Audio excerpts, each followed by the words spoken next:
Je vous présente dans cet audio un extrait de la formation sur la compréhension de l'origine émotionnelle des maladies. Dans cet exemple, on va parler entre autres des problèmes ostéo-articulaires, des douleurs qu'on peut avoir et même parfois de membres qui peuvent se bloquer. Donc c'est juste un extrait et l'année prochaine, là, 2025, sur 6 jours, eh bien en fait, je vous expose les théories sur comment agissent nos émotions, nos stress, nos contrariétés sur notre corps de manière inconsciente et comment notre corps traduit physiquement eh bien en fait ces stress dont on n'a pas eu forcément conscience. Et donc c'est à chaque fois vraiment une enquête qu'il faut mener.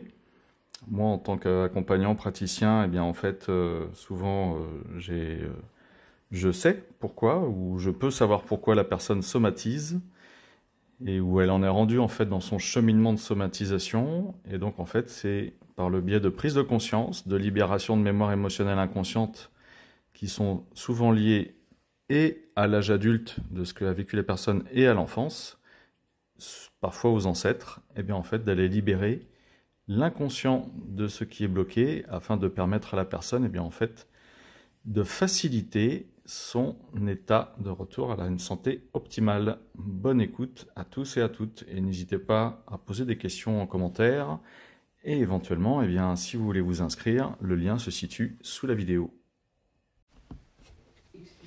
Alors, donc du coup dans la démarche,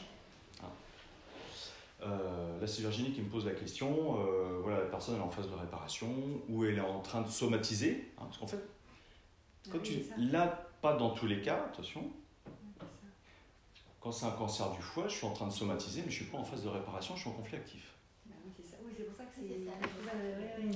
Ne mélangez pas tout.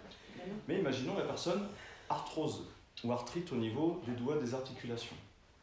Ce qui va être intéressant, donc si on peut mettre de l'explication dessus, si la personne peut prendre conscience, donc on n'est même pas obligé de constater dans un premier temps, c'est elle prend conscience que ah bah oui, c'est vrai, moi j'ai beaucoup tapé à la machine, oui ça m'énervait de faire les fautes. Puis à la limite elle va vous dire ah je comprends pas pourquoi j'ai toujours mis un S à chou alors que c'est CHOUX, j'en sais rien. Et vous voyez, à la limite elle est bouchée, je suis un maraîcher quoi. Donc elle se souvient de ça. Alors c'est vraiment de lui faire dire ok, et de lui faire verbaliser, de prendre conscience et de lui faire libérer ses mémoires inconscientes de colère envers elle-même, ce qu'elle ne supportait plus, etc. etc. C'est-à-dire que en conscience, on peut faire un travail là-dessus pour qu'elle libère ses émotions enfouies, qui ont créé les dévalorisations, parce qu'en fait ce qui s'est passé, c'est qu'à chaque fois qu'elle s'est dévalorisée, il y a son cartilage au niveau des doigts qui s'est un petit peu dégradé, un petit peu lisé.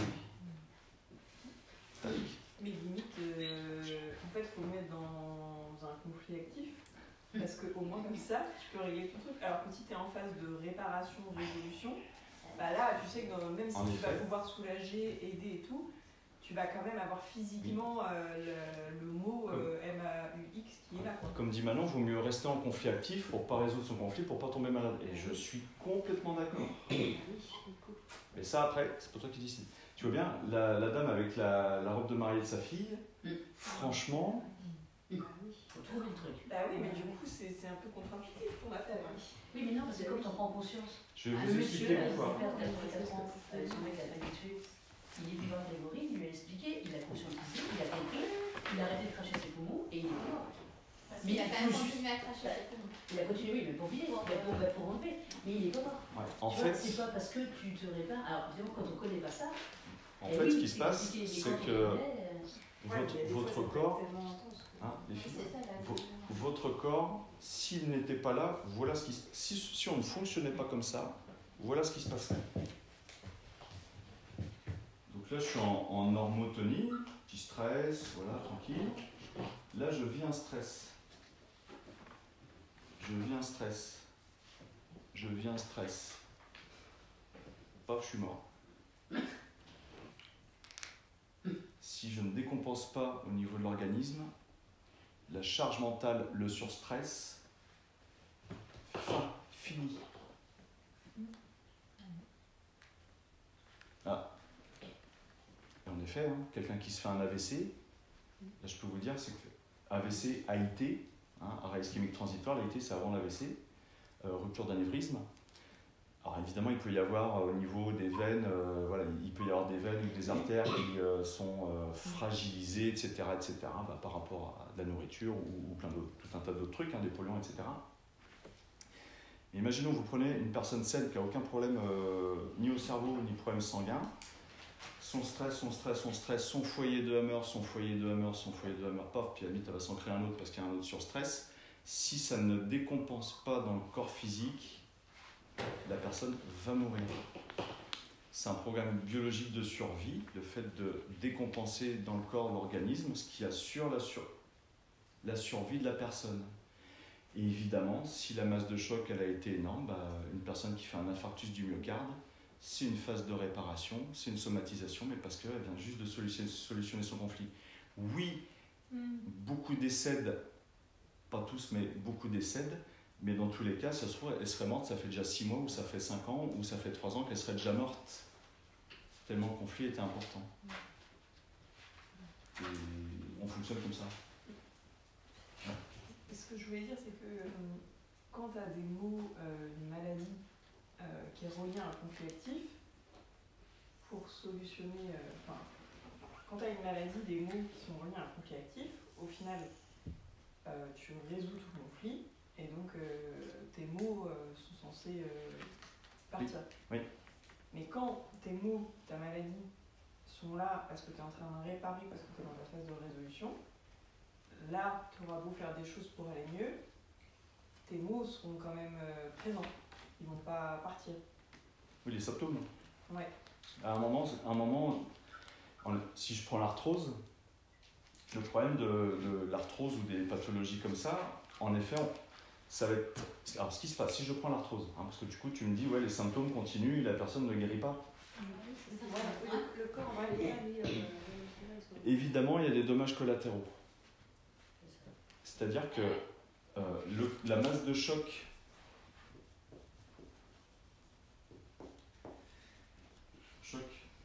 si pendant des années, si pendant 30 ans elle s'est dévalorisée à force de taper à la machine, là les cartilages ils sont tellement abîmés que quand en effet elle va passer en phase de réparation, elle va faire son arthrose ou son arthrite en phase de réparation, j'ai mal, j'arrive plus à bouger les doigts comme je veux.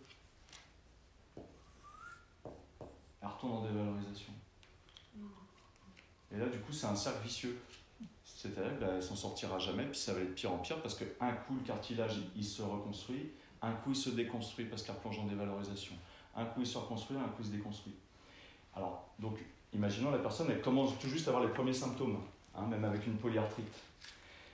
Donc, première chose qu'on va aller vérifier chez la personne, parce qu'imaginons, moi, demain, je viens vous consulter, et j'ai ma petite bouteille avec moi. Et la première demi-heure, j'ai déjà mis 3 fois une petite gorgée là-dedans. Là, qu'est-ce qui s'allume là-haut? C'est... Attends, Régine.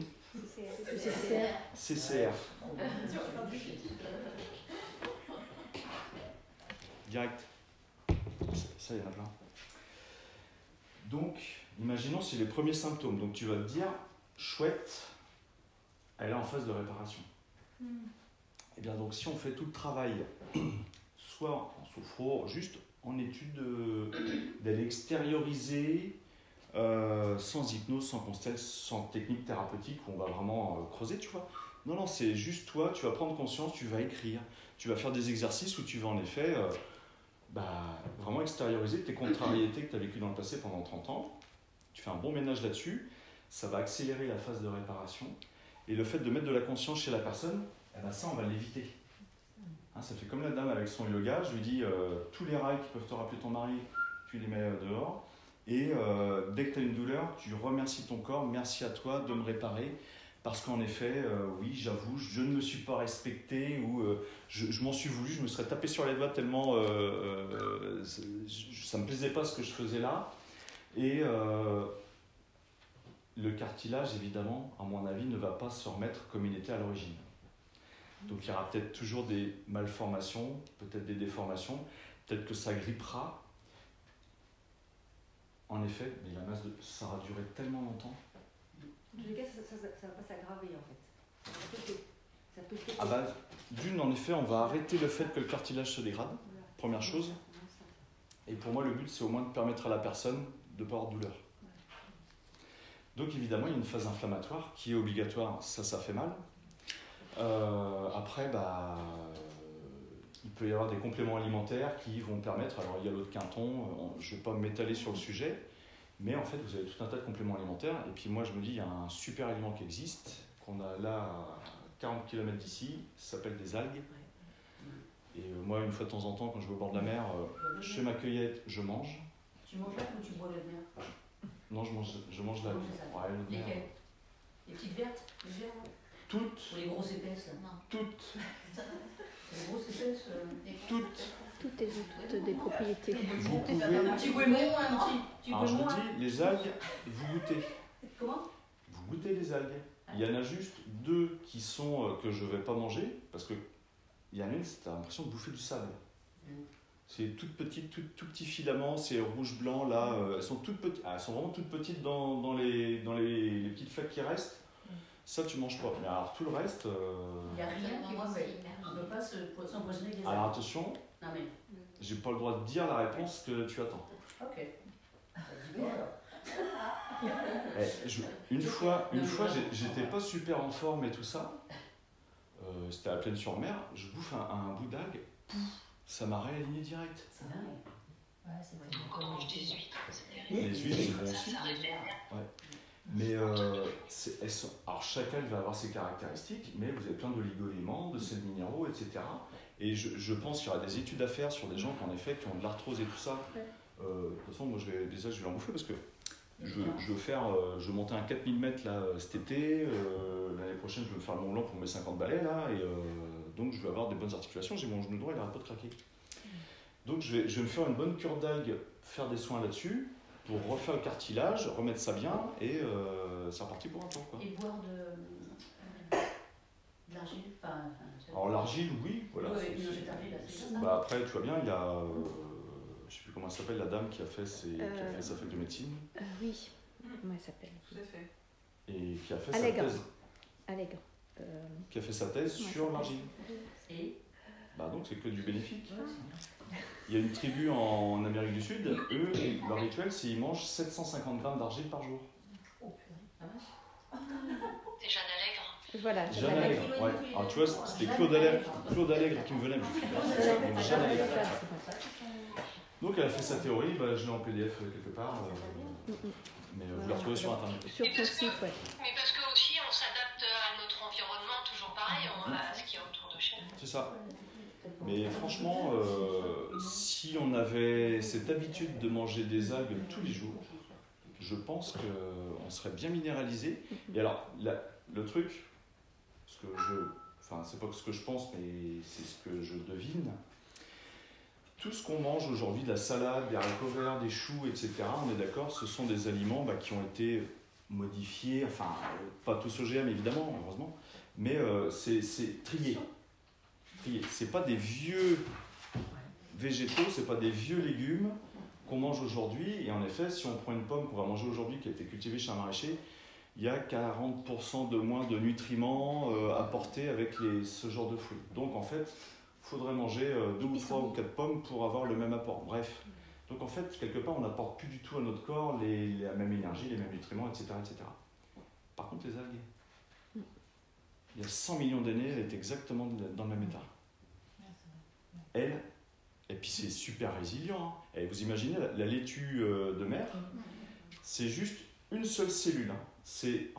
Ce sont juste des cellules qui sont les unes à la suite des autres, elles sont collées, mais tu n'as pas 2 cellules superposées. Tu regardes d'un côté de ta laitue verte, tu vois un côté de la cellule, tu retournes ta laitue verte, tu vois l'autre côté de la cellule. Ça peut être en plein soleil sur le rocher à plus de 40 degrés, ça se déshydrate, tu as l'eau de mer qui revient à marée haute, ça se réhydrate, c'est bon, je suis en vie. Si ça, c'est pas de la résilience, je sais pas ce que c'est. Ça résiste au gel, là, à mon avis, il y en a qui ont peut-être gelé cette nuit, ouais, pas de problème. Marée haute, je me réhydrate, c'est bon, c'est reparti. Donc, c'est des super aliments. Ils n'ont pas changé, ils n'ont pas. Il y a 100 millions d'années, je suis sûr que la laitue verte, elle avait exactement la même tronche qu'aujourd'hui, quoi. Non, moi je suis un super aliment, je vis toujours super bien. Tiens, toi qui fais de la popote, ouais. Ouais, je voulais dire comme la spiruline. Et la spiruline, tout le monde pense que c'est une algue, mais c'est pas une algue, c'est une bactérie, la spiruline. phénomène D'accord. à la base, Ouais. en plus, et qui existe depuis toujours Ouais, sur cette il y a mis planète des ans, et qui est ultra nourrissante. Donc voilà, là c'est pas le sujet des problèmes musculo-articulaires, on anticipe un peu le truc, mais c'est pas grave. Donc, on peut un cancer, on peut guérir entièrement du cancer sans avoir strictement aucune séquelle, tu vois. Hein, mais en effet, pour certaines pathologies, en effet, l'organisme ne va pas se reconstituer comme il était à l'origine. Vous pouvez avoir un organe qui a une belle forme à un départ, à force de subir des dévalorisations ou des tumeurs, etc., il y a des excroissances, il est plus gros ou il s'est atrophié, ça c'est évident. Mais par contre, il n'y aura plus de symptômes, il n'y aura plus de douleur. Mais l'organe ne sera pas forcément identique. C'est pour ça que, comme je vous disais hier, quelqu'un qui se casse un os, là où il va y avoir la suture, ça sera beaucoup plus costaud, plus solide que les parties d'os qui n'ont pas été cassées. Mais c'est parce qu'on anticipe le fait que si je revis la même dévalorisation, je serai plus fort, je vais mieux tenir physiquement. Jusqu'à un certain stade, évidemment. Donc, méfiance aux dévalorisations dont on n'a pas forcément conscience, mais je peux vous dire que c'est source en effet de pathologie. Moi j'ai mal au coude, j'ai toujours mal. Ma dévalorisation. J'ai fait ce que tu m'as dit, mais bon, il faut du temps. Quoi. Ouais. Tout ce qui est coude, c'est intéressant parce que ça peut être jouer des coudes. Ah bah oui, c'est je dois trouver ma place, créer mon espace, j'ai dû jouer des coudes. Et il y a une autre expression avec les coudes que j'avais trouvée aussi. Je ne sais plus ce que c'est. C'est pas coude à coude. Chez le coude. Alors coude à coude, se lécher le coude, non. C'est difficile déjà. Être au coude à coude, ça pourrait être ça, c'est-à-dire qu'en effet, on est trois serrés, on est beaucoup, on est au coude à coude. Ben c'est pareil, il faut que je fasse ma place. Tu comprends, Régine? Ça te parle, ça? Bah oui, ça me parle forcément. Donc, et c'est loin à revenir, tu vois, parce que maintenant je le sais quand même. Tu vois, je t'ai appelé quand au mois de décembre. Tu vois, on est en janvier. En fait, des fois j'ai plus mal. Il suffit que je regarde une autre vidéo, d'Élodie, tu vois, sur l'histoire. Dès que ça me revient, il faut que je la bloque en fait, parce qu'en fait, elle me redéclenche. La dévalorisation, donc j'ai plus mal. Et puis après, je lui dis, ah allez, c'est bon, et j'ai re mal. C'est intéressant ce qu'elle dit, c'est un rail inconscient. Donc Régine a mal au coude gauche, donc on peut supposer, je dis bien on peut supposer, on ira vérifier ça le week-end prochain, que côté gauche chez Régine, c'est son côté partenaire travail. Parce que là, c'est en rapport direct avec son métier. Elle est comédienne et comptable, mais là, vraiment, c'est le métier de comédienne qui prend le dessus. Elle a fait le Festival d'Avignon avec un spectacle, sachant qu'en fait, aujourd'hui, tu as un spectacle, c'est Élodie Pou qui lui a écrit. Et aujourd'hui, Régine, en fait, elle se dit, moi, je vais écrire mon spectacle. Je vais me détacher d'Élodie Pou. Voilà. Mais sauf que là-bas, à Avignon, si elle n'avait été que la seule comédienne à se donner en spectacle, ça aurait été très bien. Il y a combien de comédiens qui... 1450 spectacles tous les jours. 1450 spectacles tous les jours. Donc là, eh bien, il faut faire sa place, il faut jouer des coudes. Tac. En fait, comme elle dit, quand je revois Élodie Pou en visio, tout ça, ça me replonge inconsciemment dans ma dévalorisation par rapport à son spectacle que je joue, qu'elle a écrit pour moi. Enfin, c'est mon spectacle, elle l'a écrit pour moi. Et où je dois jouer des coudes. Paf. Et c'est pour ça qu'à la limite, tant qu'elle pense pas à Élodie Pou, que tout va bien, j'ai pas mal au coude. Elle voit une vidéo d'Élodie Pou, c'est son rail inconscient qui la ramène à sa dévalorisation. Oui, mais et c'est là où on voit le souci, c'est que intellectuellement, tu sais, mais émotionnellement, tu n'as pas toujours pas réglé. Et des fois, c'est ça en fait, on voit bien, oh, je sais bien, je sais que c'est ça. Oui, mais après, comment je fais avec ce que je sais? Mais c'est ce qu'il a fait. Écrire mes contrariétés. Voilà, dire ok, je te renvoie ça, Élodie, je te renvoie ça, je ne le prends pas pour moi, sauf que je ne le fais pas. Je ne fais pas ce qu'elle fait tous les matins. Ça, je devrais le faire.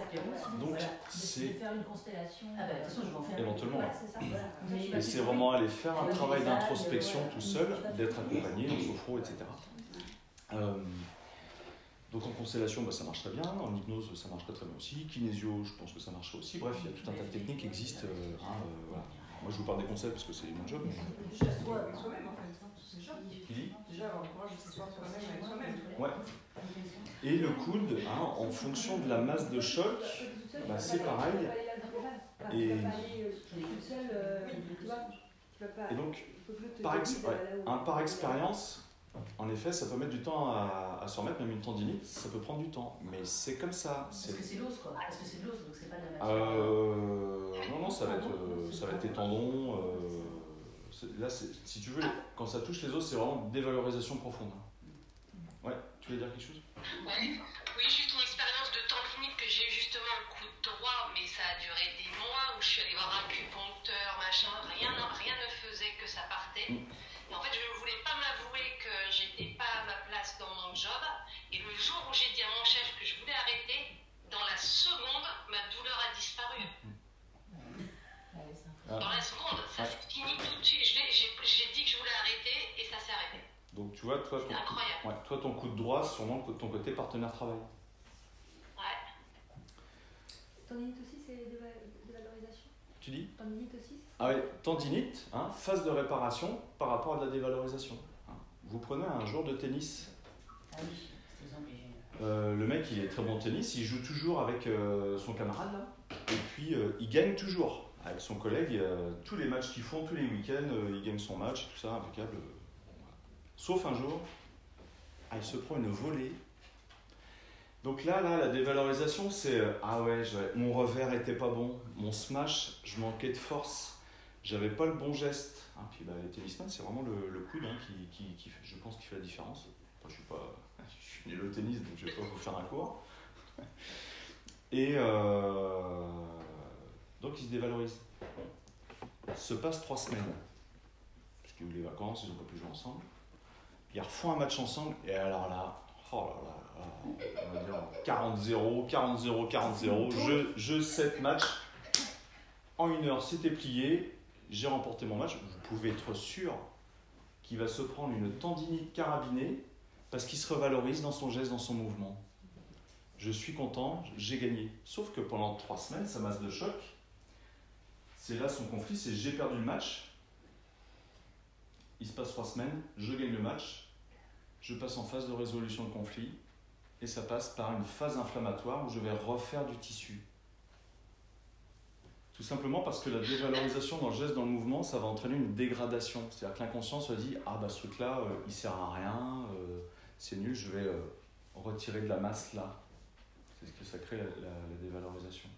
Sauf que quand il se revalorise, là, du coup, on va remettre de la masse. C'est-à-dire imaginons que pendant 3 semaines, vous avez 10 000 cellules du cartilage ou du tendon. Tendinite, c'est les tendons, mais on va dire que ça va être les tendons, ça peut être les muscles aussi. Ça se trouve, son bras, c'est légèrement atrophié, ça ne se voit pas. Mais il y a peut-être des cellules musculaires aussi qui sont atrophiées. Il pourrait très bien se faire un gros claquage en faisant un petit truc simple. Ah oui, parce que je manquais de puissance dans mon match. Si son ressenti, c'est je manquais de puissance. Je visais bien, j'étais juste, mais ça manquait de puissance, dévalorisation dans la force. Donc là, ça se trouve, il peut se faire un claquage au bras. Ça, c'est sa phase de réparation. Et elle sera d'autant plus violente que la masse de choc aurait été importante. Les coachs sportifs, ils devraient connaître cette formation-là, parce que les coachs sportifs qui font de réparer les malades notamment, parce que là, les coachs sportifs, c'est leur boulot de réparer. Non mais c'est vrai, parce que moi, j'ai fait un blablacar avec un gars qui est coach sportif il y a 2 jours. Alors ça fait penser à lui. Ouais. Lui, il a que à réparer les sportifs professionnels qui sont malades. Ouais. Quand ils sont réparés, il les remettent à son coach qui est moche. Mais je me dis, il devrait faire ça, parce que là, il comprendrait pourquoi l'autre, il lui fait ça à son coude. Quelqu'un qui a sa tendinite, qui a son arthrose, sa polyarthrite, etc., qui a sa maladie en hit, quelle que soit la phase de réparation, si on met de la conscience, si on vient libérer des mémoires émotionnelles de dévalorisation, etc., on va faciliter la phase de réparation, elle va être beaucoup plus courte. Ok, c'était ma question. C'est à ça que ça sert en fait de faire un travail sur soi quand je suis malade. Ça va être beaucoup plus court. Plutôt que là, ça dure 2-3 semaines, si ça se trouve, en 1 semaine, c'est plié. Alors, sachant qu'évidemment, ça n'empêche pas que celles qui font du magnétisme ou du reiki ou d'autres techniques comme ça énergétiques, vous pouvez en même temps agir sur l'organe qui est en souffrance de manière à activer les cellules, à faire en sorte qu'elles se multiplient peut-être beaucoup plus vite, qu'elles assimilent beaucoup plus les minéraux, les acides aminés, etc., pour que ça se reconstruise plus vite. Oui, parce qu'un tennisman, dans ton cas, un professionnel, il passe sa vie à gagner ou perdre des matchs. Un coup il gagne, un coup il perd, enfin il ne gagne pas toujours, les gars. C'est normal, quoi. Donc ils doivent passer leur vie à avoir mal, en fait. Ça dépend. Bah non, ça Ouais, dépend. c'est C'est- vraiment son ressenti. Ça dépend de l'ego C'est ça. et du travail qu'il fait sur lui. S'il se dit ouais, aujourd'hui j'y suis pas arrivé, j'étais pas en forme, j'ai le droit d'avoir des moments où je suis moins en forme, je suis moins bon, je suis moins performant, bon bah tu vois, ça passe. Mais c'est dès que ça vient lui titiller son ego et qu'il se dit ah putain, est-ce que je suis nul et qu'il y a de la colère, parce que forcément il va y avoir de la colère, bah là, ouais, là.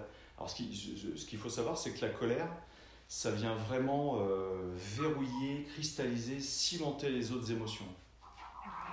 S'il y a un stress, s'il y a de la tristesse, mais que vous rajoutez une bonne couche de colère par-dessus, là, bah, il suffira pas d'aller chercher la tristesse, le stress, non, c'est la colère aussi. T'as dit quoi, la colère cimente quoi les autres Ça cimente les autres émotions, ça verrouille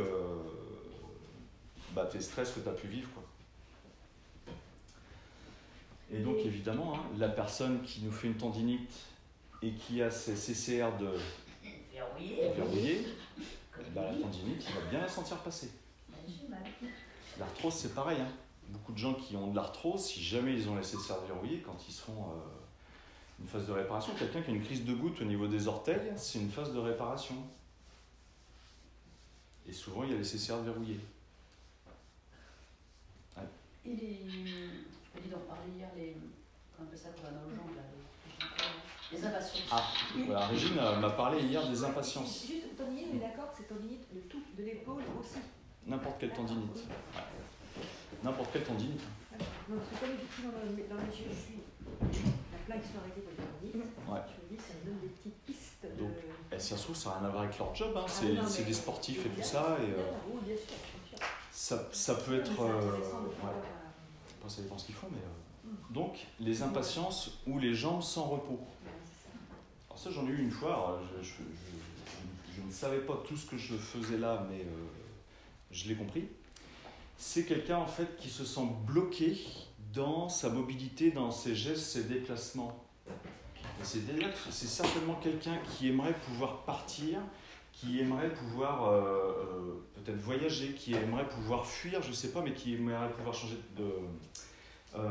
d'environnement. Et puis, bah, tu vois bien, c'est les jambes. Hein. On se déplace avec nos jambes. Bah non, je peux pas. Je peux pas y aller. Donc ça, c'est son conflit à la personne. Une personne qui est constamment en train de faire ça avec ses jambes, comme ça. Oui, c'est des impatiences. Voilà, c'est ça. Ouais, hein, c'est les jambes sans repos et les impatiences. Ouais. Moi, ça m'arrivait la nuit. Oui, bah oui, J'étais... alors, il y en a, c'est aussi en journée. Ouais. D'abord, Donc la nuit, ça réveille. Parce que tu dis, bah, là, tu dis, bah, attends, la nuit, tu as envie de te lever et tu dis, bah ouais, mais c'est chiant parce que j'ai de l'énergie dans les jambes, faut que je la disperse, quoi. Puis non, tu peux pas. Donc ça t'empêche de dormir.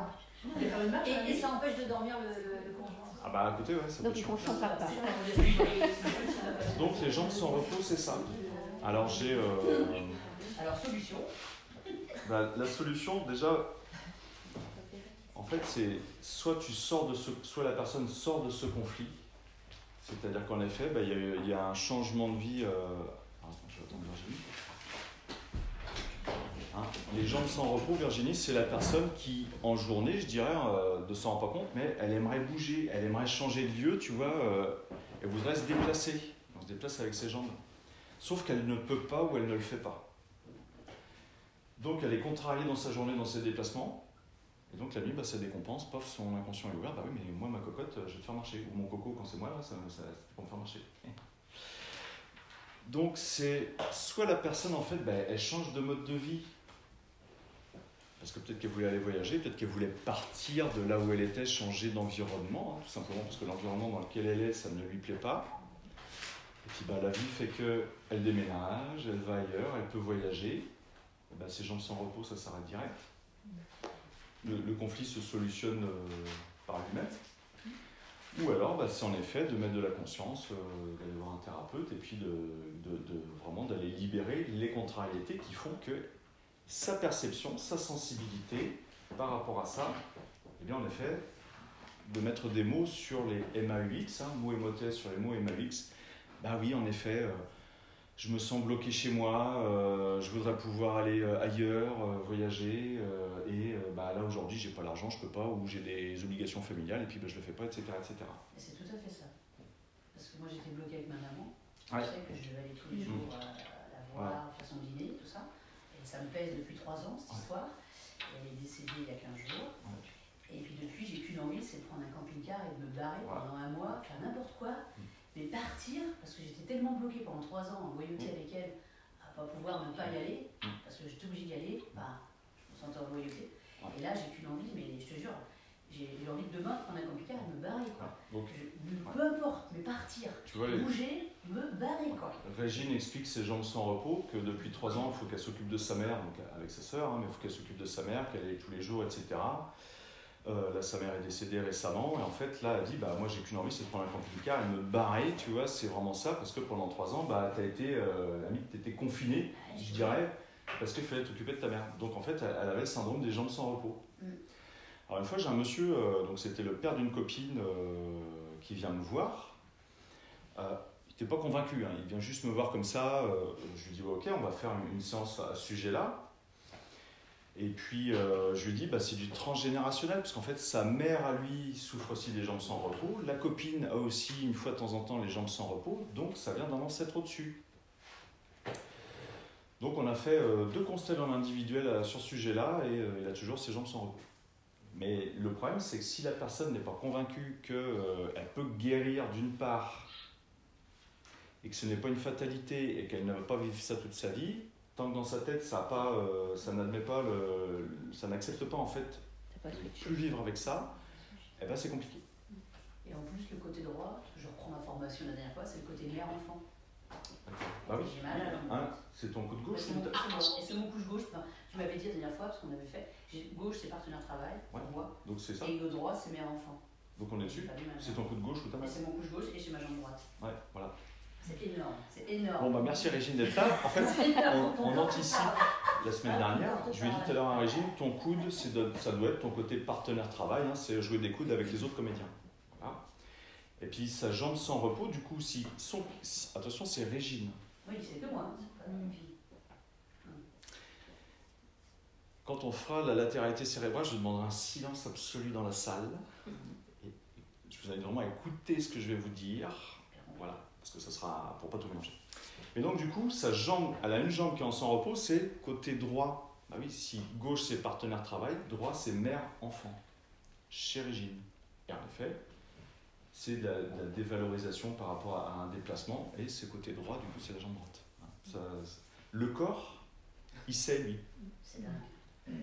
Notre mental, lui, il sait pas, il va fabuler, il peut imaginer plein de trucs, mais notre corps, alors il va exprimer à la perfection ce qui se passe là-haut dans les ressentis. Il n'y a pas de souci. Ok ? Donc on a vu les CCR, canaux collecteurs de reins. Est-ce que vous pouvez me dire, quand j'ai les CCR de verrouillés, qu'est-ce qui se passe? Quels sont les symptômes? Comment on peut savoir qu'une personne est CCR de verrouillé? Bouche sèche. Sabrina. Sèche. Bouche.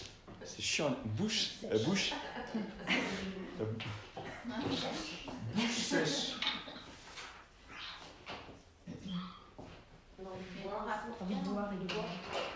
Alors du coup, en fait, c'est pas que t'as soif, c'est tellement désagréable d'avoir la bouche sèche que faut boire. Et ça peut être les poignets, les chevilles un peu gonflées. La transpiration. Non. Un peu Attends. Non, attends. J'entends ce que tu dis, mais tu vas voir. C'est quand tu sors de ton conflit. Parce qu'en fait, la personne fait de là. Si c'est verrouillé, c'est-à-dire que la personne fait de là. Rétention d'eau. Rétention d'eau. Ouais. T'as raison, rattrape-toi parce que. Ouais. Ah oui, puis elle est perdre de mémoire. Qui c'est ça? De mémoire, À mémoire courte. Heureusement que Virginie est là. Elle a bien suivi. À court terme. Perte de mémoire à court terme. Ouais. À court terme. C'est pas les éléments. Non. Ça va Tac. Attention. Par contre, en effet, une personne qui solutionne son ou ses conflits qui font qu'elle a les cerveau verrouillés, il y a de fortes chances pour que la nuit ait des grosses sueurs nocturnes. Et évidemment avec l'eau de toilette. Ça, c'est... Toute l'eau que j'ai emmagasinée, j'ai plus besoin pour assurer ma survie, comme le poisson échoué sur la plage. Bah oui, mais tu vois, ça permet de se dire, ouais, c'est un programme biologique de survie, hein, comme toutes les maladies, on va dire, ce sont tous et toutes des programmes biologiques de survie pour assurer que la vie dure le plus longtemps. Parce que comme je vous ai dit, hein, si là ça monte, ça décroche, fini. On ne peut pas accumuler des stress à l'infini comme ça, il y a un moment ça va décrocher, c'est fini. On est plus là. Donc ça veut dire que d'un seul coup, c'est le corps qui lâche, quoi. Enfin, le cœur. Crise cardiaque, AVC. Le cœur, tu passes là, hein, tu passes en réparation, mais si tu passes même pas en réparation et qu'en fait, je te dis, c'est pas ton corps qui compense ces énergies-là, oui, tu tomberais de mort. Après, je sais pas quel sera le diagnostic, mais fini. Ouais, c'est AVC. Voilà. Mais de toute façon, c'est même, enfin, si tu veux, c'est même énergétiquement fini. Donc, je dirais que je ne vais même pas chercher un symptôme sur le corps ou tu peux faire une autopsie, c'est fini. C'est mort instantané. Mais ça n'arrive pas parce que tu as toujours ton corps qui est là. Encore que. Oui, mais ça passe par le corps. Mais c'est par exemple, pendant la Seconde Guerre mondiale, donc une fois que la Seconde Guerre mondiale a été finie, en fait, il y a plein de nazis qui se sont barrés à travers le monde, sachant qu'il y en a certains qui ont été aidés, mais ça après c'est une autre histoire. Et donc il y en a un qui a été emprisonné là-bas en Argentine ou en Amérique du Sud. Donc il faisait partie de la Gestapo, je sais pas quoi, bref, il a massacré, torturé plein de gens. Et il y a un journaliste qui va le voir là-bas en prison, pour voir s'il n'est pas en train de faire une rédemption, s'il n'a pas des regrets, etc. Le journaliste vient l'interroger, il dit, bah oui, mais quand même, monsieur machin, vous avez été colonel général là-bas de l'armée allemande, on le sait, vous avez commis ci, vous avez commis ça, etc. Bah, lui, dans sa tête, c'était normal. C'était la guerre, il y avait des ordres, puis de toute façon, les juifs, c'était ça, les tziganes, c'était ça, les handicapés, c'était ça, c'était normal. Il passe 1, 2, 3 journées. Hein. Ce prisonnier ex-nazi là-bas dans la prison, il est décédé d'une mort nette très peu de temps plus tard. C'est-à-dire que son cerveau, il était dans le déni, il lui voilait la face, il était encore dans ses fonctionnements, ses vieux fonctionnements, puis peut-être dans ses colères, c'est pas juste que je suis emprisonné, de toute façon je vais finir mes jours ici. Sauf qu'à force d'être questionné avec quelqu'un qui n'était pas là à vouloir lui arracher les verres du nez, quoi, c'est non, je vous pose des questions. Il n'y a pas de jugement, quoi. C'est ça, c'est un journaliste, tu vois bien, il va pas. Voilà. Il a conscientisé. Ah, il a conscientisé. Direct. Tout ce qu'il a pu faire. Fini. Là, c'est. Là, à la limite, il devait être là parce que voilà, je suis prisonnier de guerre, on va dire. On m'a emprisonné, c'est pas juste, parce que moi j'ai rempli. J'ai fait mes ordres. Sauf que là, à un moment, dans la notion de temps, ça a dû faire ça. Voilà. Fini. Il n'avait pas vu avant, quoi. Il faudrait la voir. Non, et donc, en effet, c'est pour ça qu'il y en a qui, quand ils sont les soldats et tout ça, qui sont dans des conflits de guerre, on appelle ça des stress post-traumatiques. Parce que les mecs, tant qu'ils sont en combat, qui tuent les autres, à la limite, ils sont tellement dans leur stress, leur surstress, puis c'est pour eux assurer leur survie, répondre aux ordres, ils sont dans un certain état psychologique. Tu le sors de là, stress post-traumatique, alors toi, vous devez en voir, mais les comportements là-dessus... D'ailleurs, on les droguait, les soldats, pour aller au front, parce que sinon, ils ne seraient sûrement pas allés. Alors, de la violence des choses. Ouais, c'est possible. On les faisait boire pour les mettre dans un état modifié de conscience. Alors, c'est possible. Après, il y a tout un tas d'autres techniques, en effet, pour manipuler le cerveau des gens et leur faire faire des choses qu'ils ne feraient pas en temps normal. Le lavage de cerveau, MK Ultra. Il y a ça, il y a en effet, alors quand tu dis droguer, oui, on peut leur injecter des trucs, et en effet, on va même agir. Hein, il y a des expériences qui ont été faites, après, c'est pas le sujet, mais le mec il est là devant des gens avec son fusil, il sait qu'il ne va pas ou qu'il ne peut pas tirer. À 5000 km de là, il y a un mec qui appuie sur un bouton, l'autre il désigne tout le monde. On contrôle les gens à distance. C'est ouf, hein, putain. Donc, voilà. Bref. Et ça, c'est des techniques militaires. Ça donne toujours pas envie de solutionner. Ça donne toujours pas envie de... Solutionner. L'exemple du prisonnier qui meurt, là. Ça donne toujours envie de rester un déni. Moi, je vais rester un déni toute ma vie, Du coup, parce tu que... fais exprès, tu fais exprès de solutionner en fait. Ouais, mais C'est que tu fais pas exprès en fait. Bah, Il des a fois, pas fait oui, exprès. ouais. Si Journée s'était jamais venu, il serait resté en prison, Oui. peut-être il aurait vécu 10 ans. Oui, oui, Il a pas mais fait exprès. quand tu es dans une démarche de t'aider toi-même et solutionner tes problèmes. Mais c'est pas vrai, c'est parce que moi j'ai eu mal au col que je me suis posé cette question-là. Quand j'étais dans le conflit à Vignoux, à Val-des-Coudes, là, j'étais dans mon truc, j'avais pas mal du tout. En fait, c'est quand je suis revenue que je me suis rendu compte que Il était dans le déni en fait. j'étais dans le déni de mes machin. En fait, il se mentait à lui-même et à un moment donné, il a, même une microseconde, il a Mais il a pas fait exprès. il s'est dit, bah voilà, en tout cas, Je suis le pire des enfoirés et Ouais, pas je sur la chose. suis un enfoiré et voilà, ouais. En fait, Le truc, hein, c'est si vous faites comme Karine, je me fais rien de matin. mon hygiène émotionnelle et énergétique une fois par jour et je le vis bien. Tu te mets dans une bulle. Non, je mets en connexion avec moi, puis avec tout. Comme on a fait ce matin un peu quoi, comme on a fait ça. Comment ? Comme on a fait un peu ce matin. Ouais, ce matin, nous, c'était déjà fait. Oui, mais c'est ce que tu fais le matin, c'est un peu ça. Bah ouais, Et- vraiment l'introspection, c'est-à-dire déjà je me pose, je m'assieds, et comment va mon corps en fait, à tout point de vue, c'est-à-dire puis je fais une révision. Et donc du coup, si j'ai une douleur un jour qui vient, elle va être réglée très Ce qu'il y rapidement. a, c'est que Manon, je t'entends, tu dis bah oui, mais du coup, ça n'encourage pas à résoudre ces conflits. Alors, Voilà, c'est une vision des choses. Maintenant, le problème, c'est qu'il n'y a pas que tes conflits, tu fais forcément, tu peux, et tu vas faire l'éponge avec les conflits des autres. c'est ça. Alors là, du coup, si en effet, tu es toujours dans le nid, par contre, ceux-là, tu vas voir, tu ne pourras pas les gérer de la même façon. En fait, c'est dans une grotte. Et ouais, c'est ça le truc. Comme un ermite. C'est en effet, j'accepte la vie, j'accepte de ne pas être parfait ou parfaite, et j'accepte aussi d'être influencé par mes émotions, celles des autres, et c'est surtout, j'apprends à les gérer. Tac. Mais c'est un entraînement de tous les jours. Oui, parce qu'on peut être dans un environnement, par exemple, où il y a beaucoup de stress, quelqu'un qui va pas bien n'importe, ce n'est pas soi. Mais par contre, ça peut être quotidien. Ah bah oui, c'est Ouais. un peu Donc ça. là, C'est, du coup, il y a les gens, je vois bien, des fois, il y a des gens qui sombrent. Ben non, on sombre pas. Et il y a C'est très dur. les anciens, vous avez des anciens paysans, des anciens ouvriers, là, des anciens, je dis, c'est des gens, ils n'ont jamais été malades. Ouais, c'est des durs, hein, mais je suis pas sûr que ce soit les gens les plus agréables à vivre en société. Hein. Ça dépend, mais je pense que c'est des gens durs, rustres, hein, ils s'écoutent pas. Peut-être que maintenant tu vas devenir un peu. Tu vois, bûcheron, la bûcheronne là. Bah ouais, mais l'empathie chez ces gens-là, il n'y a pas beaucoup, tu vois, ça peut être un peu compliqué, quoi, tu vois, et C'est pas le genre de personnes aussi que quand ils se rendent compte un peu que là, qu'ils meurent d'un coup aussi. Les anciens, ils traînent pas non plus dans. Après, des fois, il y a un peu d'alcool qui permet de noyer les chagrins, les stress et les tristesses, hein, ça aide aussi, hein, les circuits pour mieux sauter.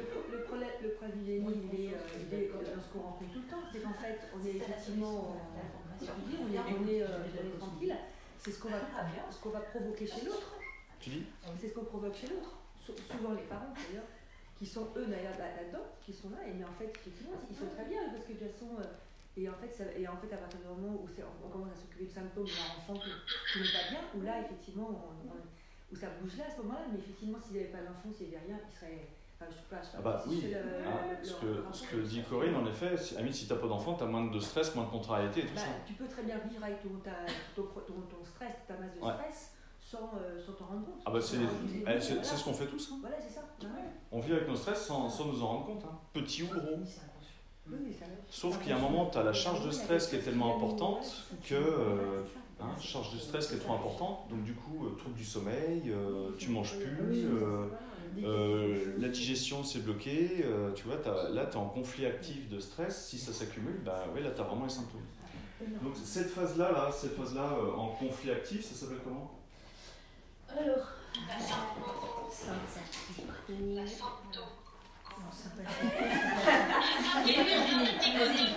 Ça commence par un S. sympathicotonie. Sympathicotonie.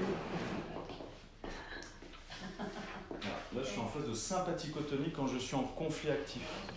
C'est un peu paradoxal. Oui, c'est un peu paradoxal. Alors Ouais. non, mais le mot sympathique, Ouais. quand on n'a pas l'habitude. En fait, c'est- Et là, du coup, en résolution de conflit, quand je Vagotonie. vagotonie. Ouais.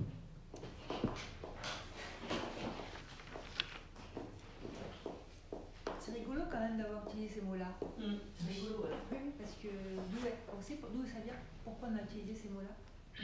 Ah bah c'est docteur, c'est par rapport au système nerveux qui Oui, est c'est ce que j'ai sollicité. écrit, Même le système nerveux sympathique et tout, c'est bizarre que mon Oui, c'est pour Ah ça. ouais, mais c'est- c'est, Et euh, vagal, c'est au moment où tu ouais. le lâches tout là du coup. Ouais, donc, Bah oui, mais quelqu'un qui fait un malaise vagal, c'est ça. Ouais, c'est ça. Hein, vous avez des gens, ils partent en vacances avec des amis, tout ça, et ils se font une promenade au bord de la mer, tout va bien, pouf, malaise vagal. Oh, qu'est-ce qui se passe? Ça va pas bien? Si, c'est juste que la personne a été en surstress. Le jumeau éval, lâche prise. Là, donc, malaise vagal, hein. Bah, c'est ce qui s'est passé hier. Pardon. Chez qui? La personne là. Ah bah sûrement, ouais. Oui, oui, oui. Oui. Je vais faire Et un j'ai je rien- vais me détendre. et j'ai rien suivi quand elle est venue, je sais pas ce qu'elle voulait. J'ai pas entendu. Après, c'est excusé parce que et c'est là où j'ai compris qu'il y avait peut-être quelqu'un là-bas qui avait. Oui, c'est ça. Parce que C'était un tapis de gaz avec quelqu'un un d'autre. tapis de Donc, yoga, c'est tu t'es ça. mis sur la J'avais rien de méchant. Non, non, mais donc c'est ça, c'est malaise vagal. Alors, par contre, en effet, le malaise vagal, le problème, c'est que la personne, quand elle tombe, elle peut se cogner la tête, elle peut se péter un os, etc. etc. Donc, ça, ouais, ça, c'est le risque. Mais tout va bien. Mais du coup, ça pourrait, enfin, pour moi, ça prend plus de sens du fait que c'est un moment de relâchement. En fait. Moi, c'est lâcher prise, Ouais, voilà. relâchement. Ouais, c'est- Là, tu relâches. Du coup, tu relâches et pouf.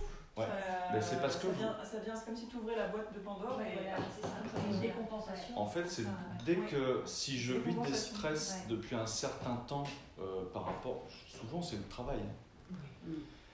Je suis stressé dans mon boulot parce que je dois fournir un certain rendement, parce que en effet on m'en demande plus, je manque de temps, parce que vous savez bien, et les 35 heures ça a solutionné tous les problèmes de la France. Hein. Bien sûr.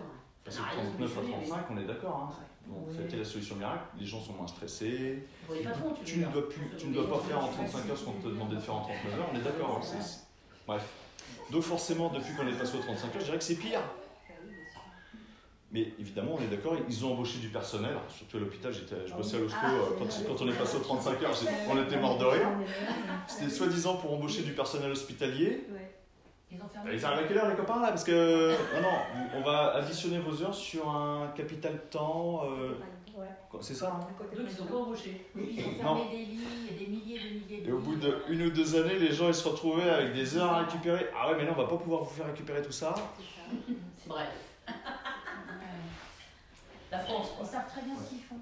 Donc, quand je vais prendre des médicaments d'une manière générale, de la caféine, des excitants hein, par exemple, eh bien ça va me.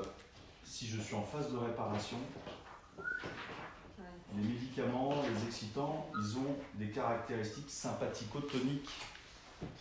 Donc je ralentis, voire je ne guéris jamais. Ici, ma phase de guérison ne se finit pas. Et donc, je suis tout le temps malade. Alors qu'en fait, si tu arrêtais de prendre des médocs, oui, peut-être que tu vas crever un bon coup, tu vas te faire une bonne fièvre, mais au bout d'une semaine, 2 semaines, ça y est, c'est fini. Et je me dis, dans l'esprit des gens aujourd'hui, c'est il ne faut pas être malade, on n'a pas le droit d'être malade. Ah bah oui. Les médias, c'est ce qu'ils transmettent comme information. Hein. Ah bah, T'es malade? Bah, ouais, il ça va pas, c'est pas normal. C'est pas normal d'être malade. faut aller bosser pour ceux qui nous gouvernent. Il y a ça, puis c'est, attention, prends un petit coup de l'isopaïne, prends un petit coup de machin, prends du goutte à goutte dans le nez, ça va t'aider.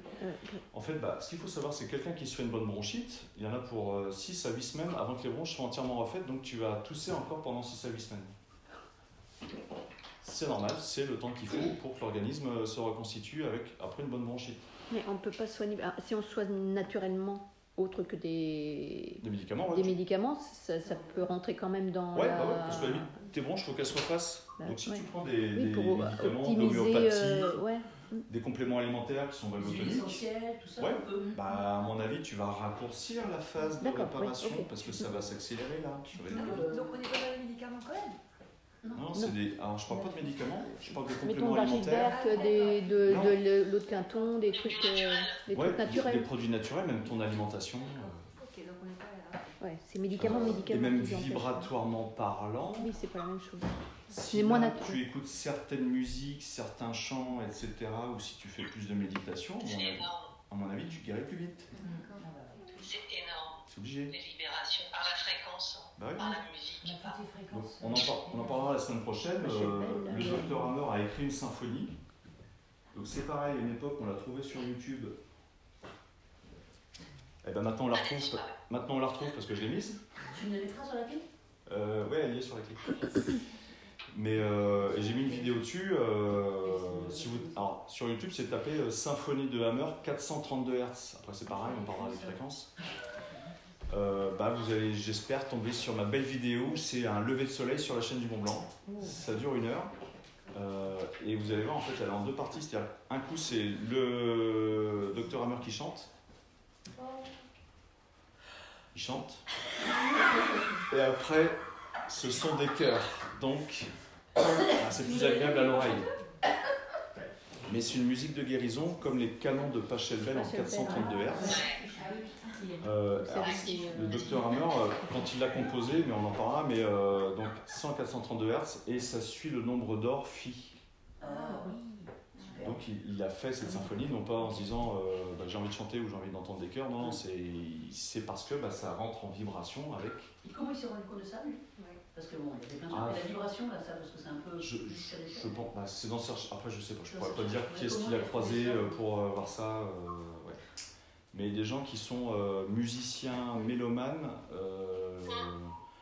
qui jouent du piano, de la guitare, ils vont vous dire, de par leur sensibilité, oui en effet, le 432 Hz, ça n'agit pas de la même façon sur les gens, d'une manière générale. Ça c'est 440 en fait, pour le bannir. Michel Gauthier qui parle de ça. Tu dis Michel Gauthier par rapport au son de la musique. Je connais pas. Hein, tu dis Dis le 440, c'est pour brouiller les esprits. Ouais, Trop éveillé. Au niveau de l'influence sur nous, des animaux, des plantes, ouais, ça a une influence qui n'est pas super positive. Donc on a vu hier que toutes les maladies en HIT, c'était de la résolution de conflits. Et donc si demain vous avez une personne qui vous consulte et qui vous dit je fais des sinusites à répétition depuis 1 an, comment est-ce que vous pouvez aborder le sujet avec elle?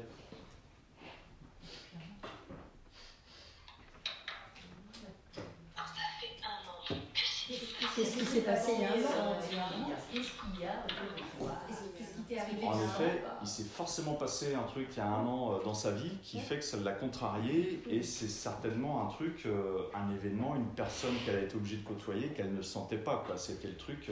Il y a un rail qui continue tout le temps. Ouais, et donc il y a un rail inconscient. Une personne, un collègue. On fonctionne comme ça. Quand c'est des maladies chroniques, il y a un ou des rails. Parce qu'en fait, tu peux très bien mettre le doigt sur un rail, le libérer. Et oui, mais il n'y en avait pas qu'un, il y en a aussi un autre et encore un autre. Donc, et les dents? alors, le décodage dentaire, ça fait partie des trucs les plus compliqués. Donc, il y a vraiment des bouquins là-dessus. C'est des dentistes. Même pas en général, je sais pas.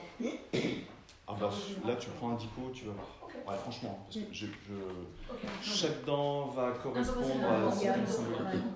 Il n'y a pas un truc en gros les dents. Genre le cou, c'est la dévalorisation, les os, c'est la dévalorisation. Les dents, ça va faire appel à des dévalorisations, ça peut être en transgénérationnel aussi, parce que tu as des gens, en effet. Alors oui, ça peut être attraper le morceau, et en effet, je fais vraiment mordre dedans. Quoi. Mais chaque dent. Oui, je sais que chaque dent a un truc va avoir. Je sais, donc les cas. Pour éviter les caries, c'est évidemment de se laver les dents, éviter les sucres qui vont rendre de l'acidité, et c'est surtout, dites-vous bien que le fluor n'influencera en rien les caries. J'ai une dentiste qui est en Vendée, elle est la première à le dire, de toute façon, il n'y a rien qui prouve que le fluor, ça agit contre les caries. Non, ça a même été prouvé, c'est des contraires. Cancérigène. Ouais, c'est ça. Mais le sucre, je suis pas sûre. C'est souvent une déminéralisation. J'ai un grand-père qui mangeait un bonbon avant d'aller se coucher le soir, il n'a jamais eu de carie. Oui, c'est un petit bonbon. En fait, pourquoi est-ce que je vais avoir une carie à une dent et pas à l'autre? Il faut aller voir la symbolique. Ah, c'est intéressant. Parce que là, l'émail, il s'est abîmé, lisé. Alors ouais, je voudrais juste te demander un truc maintenant. Est-ce qu'à 10h30, tu peux me faire signe et puis on fait une petite pause? Avec plaisir. Parce que, non, mais, ce que je disais ce matin, moi, une fois que je suis parti, Il est 11h. Il est 11h. Il est 11h? Ah oui, en même temps, on a commencé. Voilà. On se fait une petite pause. C'est dingue, c'est normal. C'est tellement intéressant, mais tu vois, c'est pas Voilà. 10 minutes, je dirais, on se boit une petite boisson, on mange un petit gâteau, j'ai un petit gâteau, et puis, ok, ça marche? Super. À tout de suite. Allez, ça marche. Allez, on va faire ta pause.